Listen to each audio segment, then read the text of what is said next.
Salam, Om Swastiastu, Shalom, salam sejahtera bagi kita semua. Assalamualaikum warahmatullahi wabarakatuh dan salam harmoni. Pada kesempatan kali ini, izinkan saya untuk memperkenalkan masing-masing dari anggota kelompok 1 mata kuliah perkembangan peserta didik yang akan memaparkan materi pada kesempatan kali ini. Yang pertama, ialah Nikita Kezia Febsdela, yakni saya sendiri dengan NIM 2211021002. Kemudian ada Nikade Ayu Febriani dengan NIM 2211021003. Kemudian ada Iwayan Gede Darsana dengan NIM 2211021001. Kemudian ada Komang Damar Danu Arta dengan NIM 2211021004. Yang terakhir ada Wirayanti Nona Alur Usman dengan NIM 2211021005. Baik, jadi saya akan menjelaskan mengenai ruang lingkup dari psikologi. Yang pertama yaitu pengertian dari psikologi. Pengertian psikologi secara umum, psikologi diartikan sebagai ilmu yang mempelajari tentang jiwa atau mental. Kemudian, ada pun pengertian psikologi menurut beberapa ahli. Salah satunya yaitu dari Wilhelm Wundt. Menurutnya, psikologi diartikan sebagai ilmu yang mempelajari tentang kesadaran manusia. Selanjutnya yang kedua yaitu ada ruang lingkup dari psikologi. Ruang lingkup psikologi menurut Immanuel Kant terbagi menjadi 3, yaitu yang pertama kognosi, kemudian yang kedua emosi, yang ketiga adalah konasi. Penjelasan yang pertama yaitu kognosi.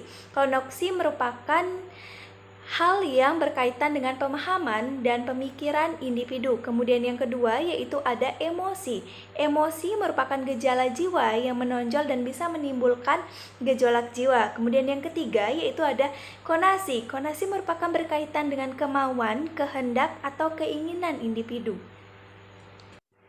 Baik, selanjutnya yang ketiga yaitu ada golongan psikologi. Golongan psikologi jika dilihat dari segi objeknya dibedakan menjadi 2 golongan yang besar. Di antaranya yang pertama yaitu psikologi yang meneliti dan mempelajari manusia. Dan dalam golongan dari psikologi ini lebih mempelajari dan meneliti mengenai perilaku dari manusia. Kemudian yang kedua yaitu psikologi yang meneliti dan mempelajari hewan. Dan dalam golongan psikologi ini lebih kepada mempelajari dan meneliti mengenai sifat dari hewan. Kemudian yang keempat yaitu mengenai jenis dari psikologi. Psikologi itu sendiri memiliki beberapa jenis. Yang pertama yaitu ada psikologi sosial atau sosial psikologi. Kemudian yang kedua yaitu ada psikologi klinis, penyuluhan atau konseling.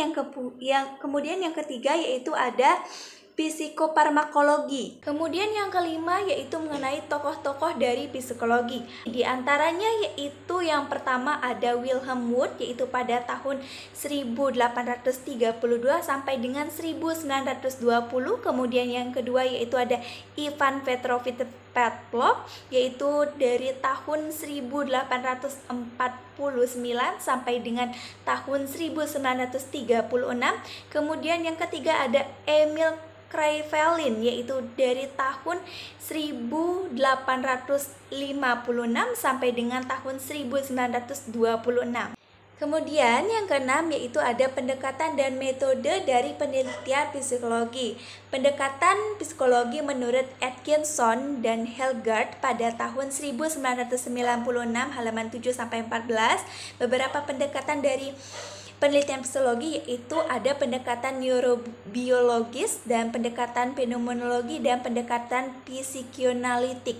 Yang pertama yaitu ada pendekatan neurobiologis merupakan pendekatan yang kajiannya menitik beratkan pada pembahasan struktur otak manusia. Kemudian yang kedua yaitu ada fenomenologi.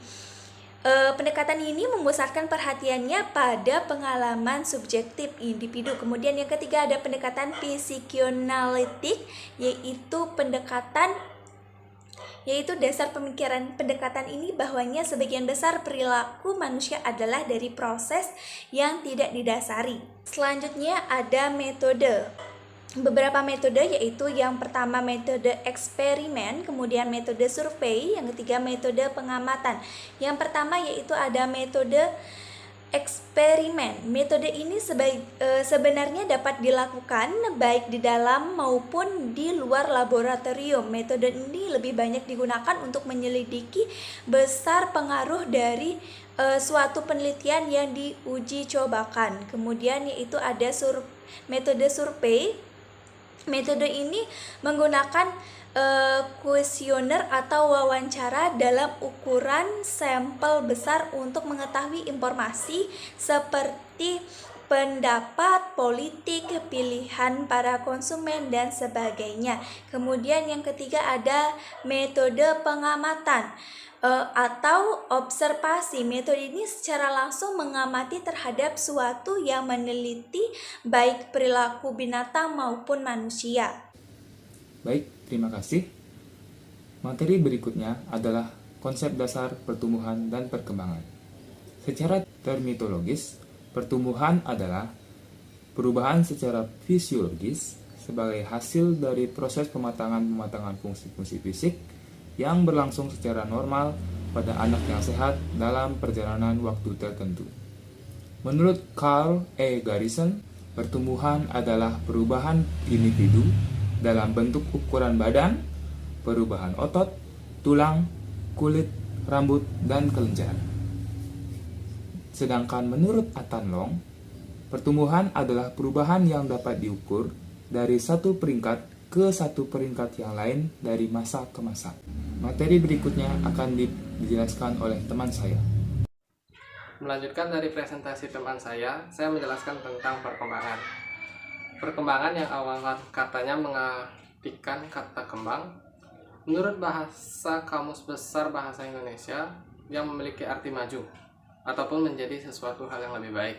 Jadi perkembangan itu ialah suatu proses perubahan ke arah kedewasaan yang mana memiliki sifat kualitatif yang mengakibatkan proses pertumbuhannya yang bersifat material dan susah untuk diukur. Baik, materi berikutnya adalah faktor yang mempengaruhi pertumbuhan dan perkembangan. Perkembangan individu tidak berlangsung secara otomatis. Namun, perkembangan tersebut sangat bergantung pada beberapa faktor, yaitu yang pertama adalah hereditas. Hereditas adalah pewarisan sifat dari induk kepada keturunannya. Misalnya, pada warna rambut, bentuk hidung, dan lain-lain. Yang kedua adalah lingkungan. Lingkungan mempengaruhi perkembangan yang terjadi pada suatu individu dikarenakan dari lingkungan individu tersebut dapat belajar yang baik maupun yang buruk. Materi selanjutnya akan dijelaskan oleh teman saya. Lalu, saya menjelaskan tentang ciri-ciri. Adapun ciri-ciri dari pertumbuhan, yang pertama adalah hilangnya ciri-ciri lama. Maksudnya dari hilangnya ciri-ciri yang lama itu ialah seperti contohnya lepasnya gigi susu dan menghilangkan refleks-refleks dari primitif. Yang kedua, adanya timbulnya ciri-ciri baru. Maksud ciri-ciri baru ini seperti akibatnya pematangan fungsi organ yang merubah fisik, penting selama menggantikan gigi susu yang lepas. Serta adapun ciri-ciri dari perkembangan. Yang pertama adalah perkembangan melibatkan perubahan. Maksudnya, perkembangan di sini terjadi bersama dengan pertumbuhan. Setiap pertumbuhan disertai dengan perubahan fungsi. Maka perubahan tersebut meliputi dari ukuran tubuh secara umum seperti proporsi tubuh yang berubah. Sedangkan yang kedua adalah perkembangan berkolerasi. Dengan pertumbuhan yang artinya pertumbuhan, berlangsung cepat perkembangan pun demikian. Seperti contohnya peningkatan mental, ingatan, daya nalar, dan lain sebagainya. Baik, terima kasih atas kesempatan yang telah diberikan kepada saya. Sebelumnya perkenalkan, nama saya Nikita Kezia Stella akan melanjutkan pemaparan materi yang telah diberitakan oleh rekan saya sebelumnya. Yang pada kesempatan kali ini saya akan memaparkan materi tentang profesi guru, tuntutannya, dan urgensi dalam belajar di mata kuliah PPD atau perkembangan peserta didik. Pertama, saya akan menjelaskan tentang profesi guru, dan menurut Sardiman pada bukunya tahun 2009, sebagai pengajar dan pendidik, guru sangat berperan aktif untuk meningkatkan dan menumbuh kembangan peserta didik. Menjadi sebuah guru bukan profesi biasa. Sebagai pahlawan tanpa tanda jasa, guru harus memperhatikan setiap aspek psikologis, psikomotorik dari peserta didik tersebut. Sebagai guru juga sangat diperhatikan metode pengajaran yang diterapkannya. Kesalahan yang berasal dari seorang guru bisa berdampak fatal bagi kemajuan dan perkembangan akademik maupun non-akademik dari peserta itu sendiri. Yang kemudian, menurut beberapa ahli seperti Sardiman tersebut, profesi guru itu merupakan sebuah status atau tingkatan yang memerlukan pendidikan serta pelatihan lebih lanjut. Profesi ini merujuk dari singkatan yakni profesional, yang berarti spesialis dalam suatu bidang. Maka dari itu, profesi guru juga berarti sebagai spesialis dalam pendidikan yang memperhatikan aspek psikologis bagi peserta didik dan juga bahan ajar yang telah dijelaskan sebelumnya. Maka dari itu, dalam PowerPoint dapat kita lihat beberapa kata kunci yang diperlukan dalam profesi guru dan juga yang harus dipenuhi oleh pengajar itu sendiri. Baik, kemudian yang kedua, saya akan menjelaskan tentang tuntutan dari profesi guru itu sendiri. Terdapat beberapa tuntutan yang didapat dari profesi guru, yaitu pertama, menentukan kebijakan bagi perkembangan peserta didik. Yang kedua, guru harus memahami dengan sungguh karakter dari peserta didik. Profesi guru ini juga dituntut untuk menguasai ilmu pendidikan, teknologi, materi, pemanfaatan sumber daya yang tepat guna dan berhasil guna untuk mencetak sebuah generasi unggul yang memajukan tanah air dan bumi pertiwi. Dan yang ketiga, saya akan menjelaskan tentang urgensi atau masalah dalam mempelajari mata kuliah PPD atau perkembangan peserta didik. Terdapat beberapa di antaranya. Yang pertama ialah pengajar dituntut untuk bisa memahami dengan baik kurikulum yang diterapkan. Yang kedua, diwajibkan untuk bersifat dewasa. Dewasa ini dalam arti dewasa dalam menentukan kebijakan, dalam berlaku sikap kepada peserta didik maupun kepada pendidik itu sendiri. Yang ketiga ialah sering ditemui guru yang tidak menjiwai peran, sehingga seringkali peserta didik mendapat sebuah perlakuan yang tidak seharusnya ia dapatkan seperti pelecehan, pembulian, dan lain sebagainya. Baik, pada kesempatan kali ini saya akan menjelaskan tentang implementasi konsep dasar perkembangan peserta didik dalam pendidikan. Dalam perkembangannya, pendapat dan sikap peserta didik dapat berubah dikarenakan adanya interaksi yang saling berpengaruh antara sesama peserta didik. Adapun beberapa karakter peserta didik, yaitu yang pertama, ada yang cepat menerima materi, yang kedua, ada yang harus mengulang lagi untuk dapat menyerna materi tersebut, dan yang ketiga, ada yang cepat dan sulit untuk menghafal.